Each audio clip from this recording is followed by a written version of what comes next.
Libera da Sicilia 24, questi i titoli del telegiornale. Stop ai cantieri di Bagheria e Casteldaccia, domenica 19 Libera dai lavori. Schifani dice grazie a impegno comune. Caldo africano, temperature ancora in rialzo, bollino rosso a Palermo, giallo a Catania e Messina. La Regione ha disposto la sospensione dei lavori esposti climaticamente in determinati orari. Crisi idrica, già la slitta di almeno un mese l'entrata in funzione del dissalatore doveva essere il primo a partire in Sicilia. Ad Agrigento trovata la soluzione per l'approvvigionamento. Caos all'aeroporto di Catania, si guasta una gru sulla pista e lo scalo va in tilt, decine i voli cancellati, riprogrammati o dirottati. Non c'è la prova del danno di immagine. Speziale condannato per l'uccisione dell'ispettore di polizia Raciti. Non dovrà risarcire lo Stato, la Cassazione annulla con rinvio. Da sabato via i saldi in Sicilia, ogni famiglia spenderà in media 145 euro, l'arrivo di tanti turisti potrà incidere positivamente sul commercio. Calciomercato, in Sicilia è ufficiale la cessione di Gega al Casarano, il Catania lavora per il rinnovo di Inglese e il prestito di Pieraccini dal Cesena. 5 i colpi di oggi del Trapani.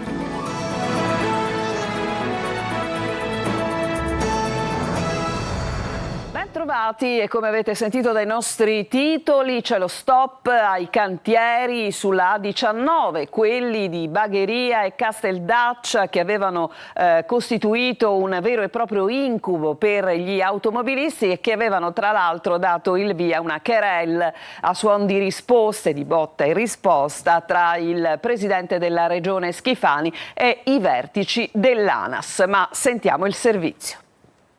Ultimi giorni di disagi per i palermitani e non soltanto, che si trovano a percorrere la A19, l'autostrada Palermo-Catania, nel tratto fra Bagheria e Casteldaccia. Dopo oltre un mese di code sotto il Solleone, soprattutto nei fine settimana, è stata raggiunta una mediazione fra ANAS e Regione Siciliana. Venerdì sera verrà chiuso il primo dei due cantieri, mentre sabato sera verranno rimosse le transenne del secondo cantiere rimanente. Da domenica dunque l'autostrada sarà libera.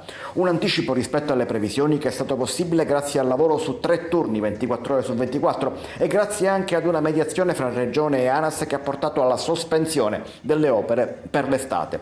In questo modo sarà garantito l'esodo estivo per le vacanze, ma anche gli spostamenti verso Palermo in occasione del festino, la festa della Santa Patrona del 15 luglio.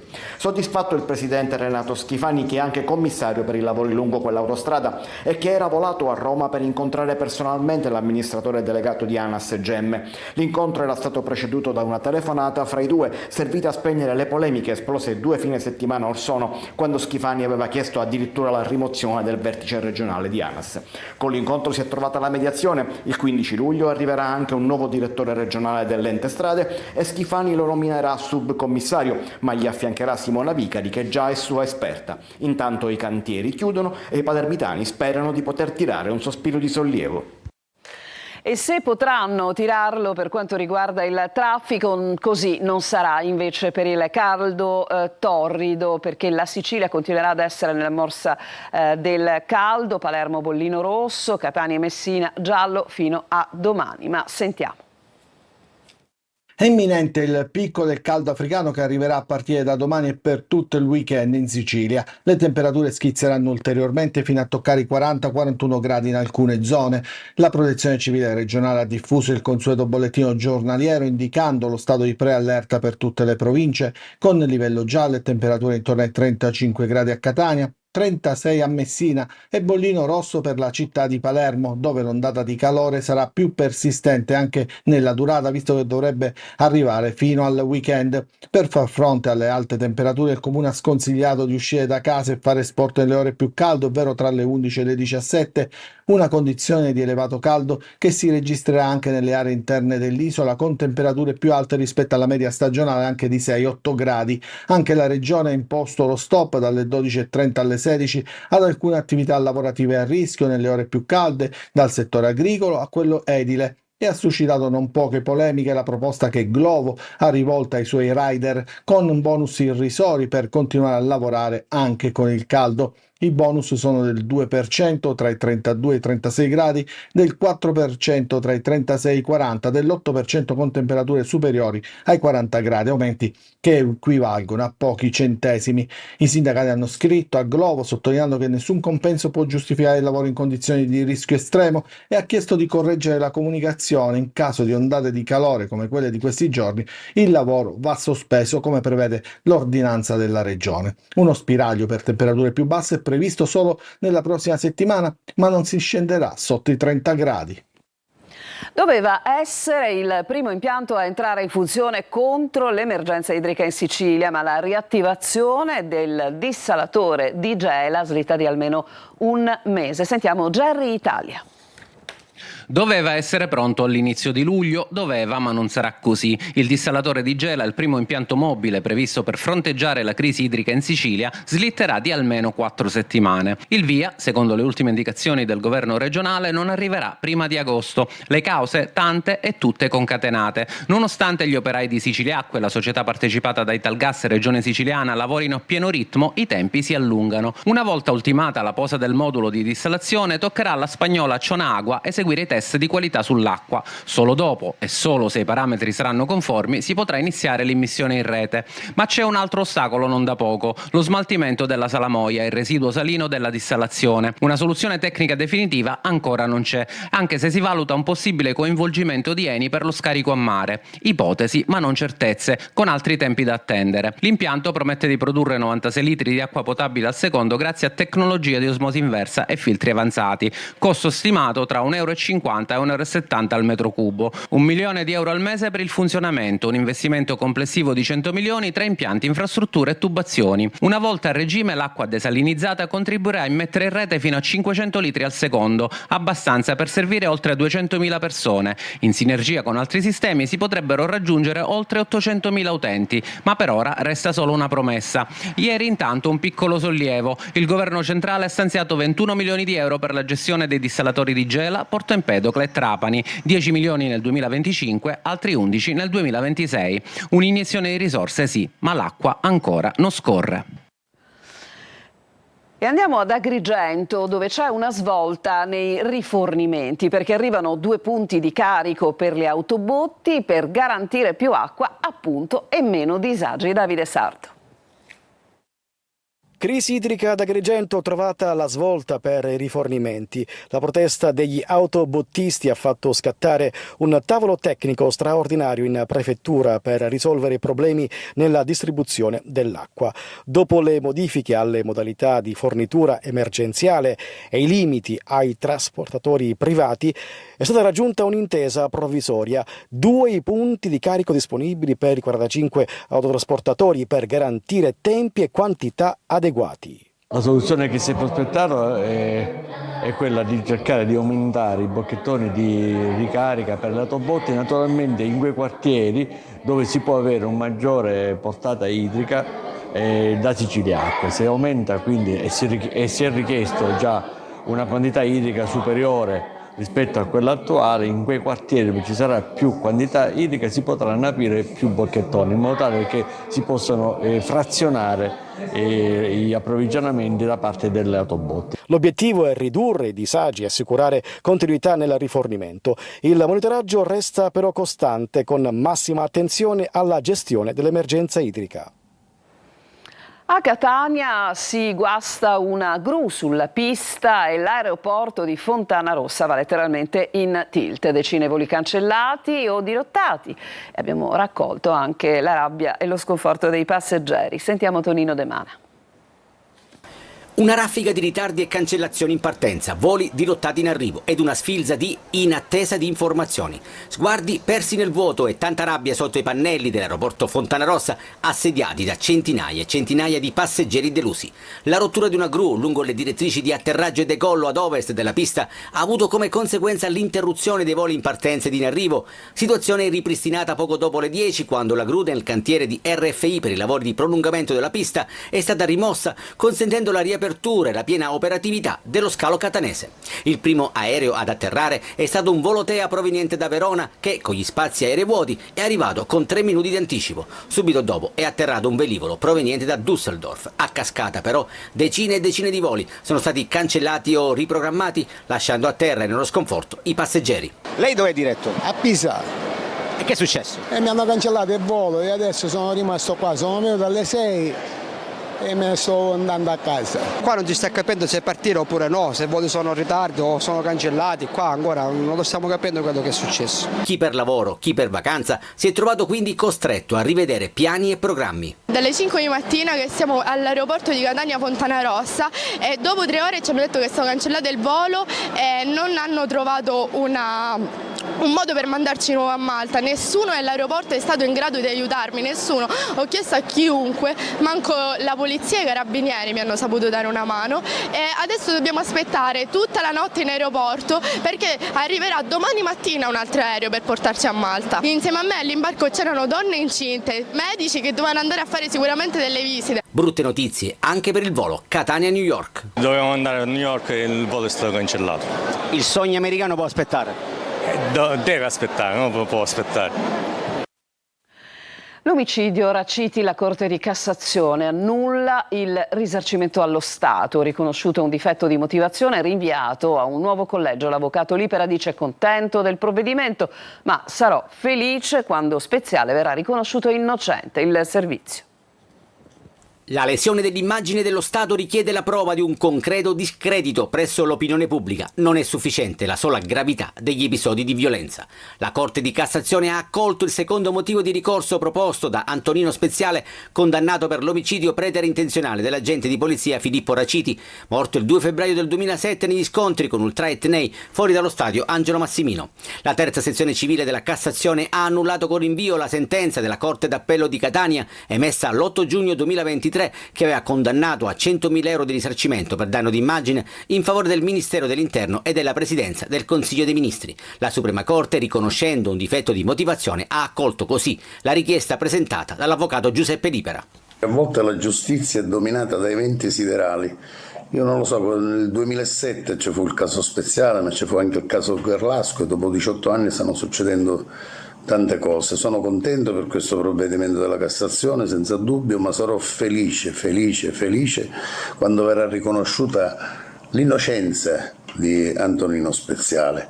Noi ci stiamo ancora lavorando, presentiamo ricorsi, li rigettano, presentiamo impugnazione a questi rigetti, ci fermeremo solo quando Antonino Speziale verrà riconosciuto innocente per l'accusa dell'assassinio dell'ispettore Raciti. Pesante il commento finale degli ispettori del Ministero della Salute sulla vicenda legata ai referti istologici e che ha coinvolto l'ASP di Trapani. Sono state rilevate delle gravi inadempienze da parte dell'ASP. Il servizio è di Laura Spanò.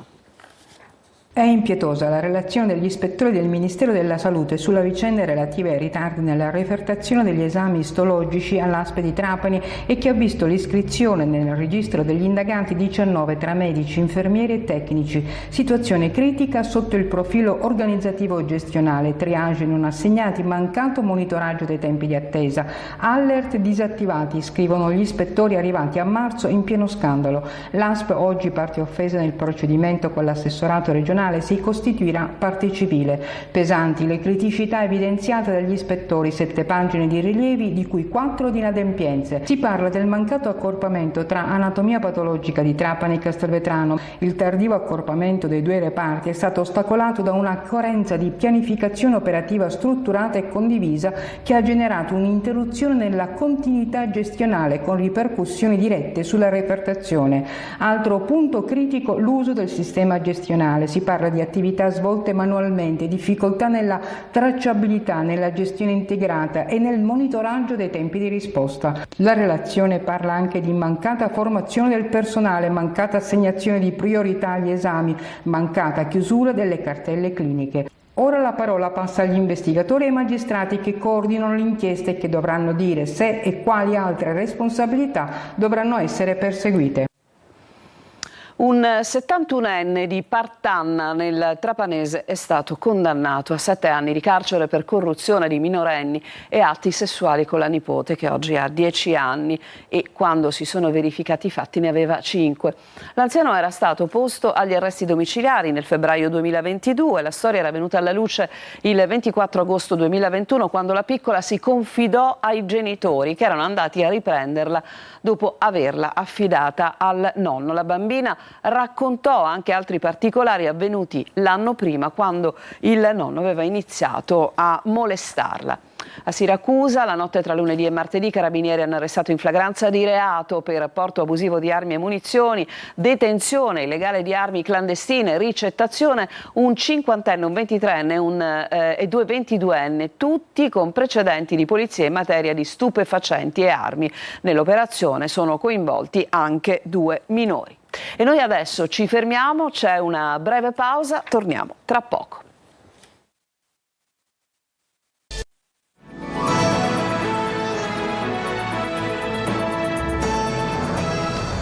Siamo tornati in studio da stuntman, operatore finanziario ma abusivo, viveva nel lusso più sfrenato ma risultava nulla tenente. La Guardia di Finanza di Siracusa, su delega della Procura, ha portato alla luce un sofisticato sistema di evasione fiscale che faceva capo a un siracusano, uno stuntman noto per avere partecipato a produzioni cinematografiche hollywoodiane, da Batman Begins a Mission Impossible. Formalmente non aveva redditi dichiarati nel lavoro, ma usufruiva di un patrimonio fatto di immobili di valore, vetture di lusso e una residenza esclusiva a Siracusa con piscina e arredi costosi. L'uomo è indagato per omessa presentazione delle dichiarazioni fiscali.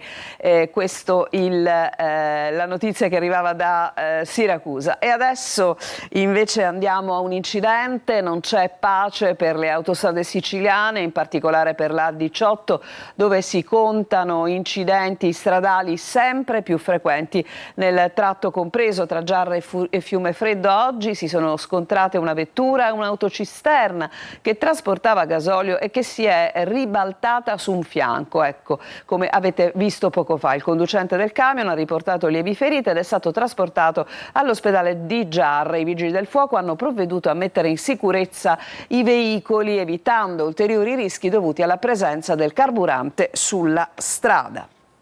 E adesso cambiamo decisamente pagina, perché da sabato, quindi fra 2 giorni, ci sarà la partenza dei saldi in Sicilia. Sentiamo il servizio di Marco Gullà.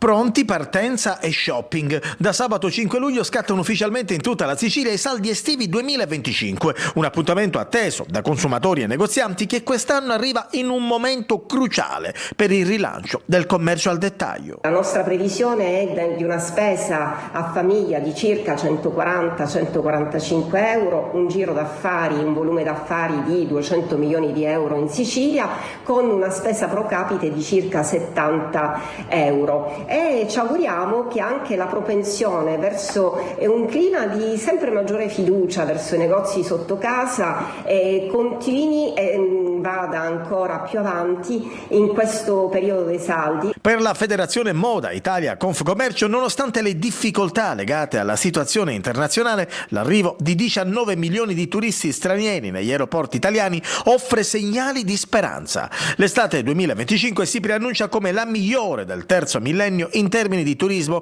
e auspichiamo che lo sia anche per gli acquisti nei negozi di moda. Secondo Confimpresa, invece, dopo la forte contrazione registrata durante la pandemia, i saldi registrano una ripresa trainata dal turismo e dalla spesa di prossimità, quella nei negozi fisici, ma restano penalizzati dalla concorrenza con l'e-commerce. Incentivare i consumi sotto casa significa anche mantenere le luci accese nella città ed evitare la desertificazione delle nostre città. Adesso ci fermiamo ancora, tra poco ci occuperemo del calciomercato delle siciliane.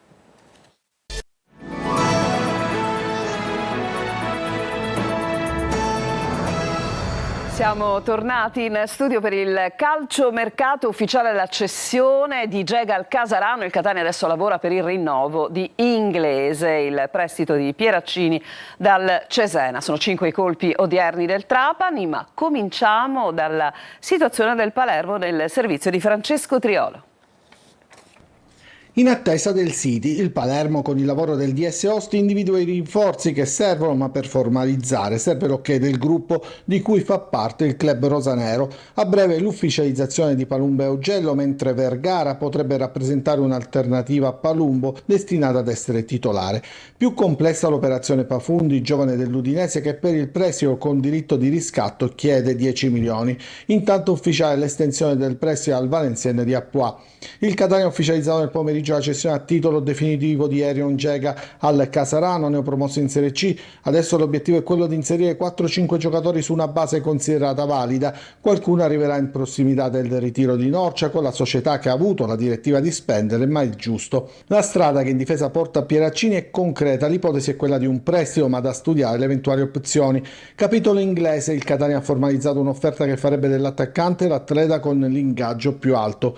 In casa Trapani il presidente Antonini farà il punto della situazione sia della squadra di calcio che di quella di pallacanestro in conferenza stampa. Intanto però ha ufficializzato gli arrivi dell'esterno Maxime Giron dal Palermo, del terzino Nico Kirwan dal Padova, del portiere Galeotti alla spalla e del giovane La Sorsa dall'Urbetevere. A Siracusa, a parte i nomi sui possibili ingaggi Corona e Franzoni ad esempio, si attende il nome del DS che dovrà guidare il mercato. In pod c'è sempre Antonello Laneri. Con questo servizio si chiude questa edizione di Sicilia 24. Grazie a tutti per averci seguito e buona serata.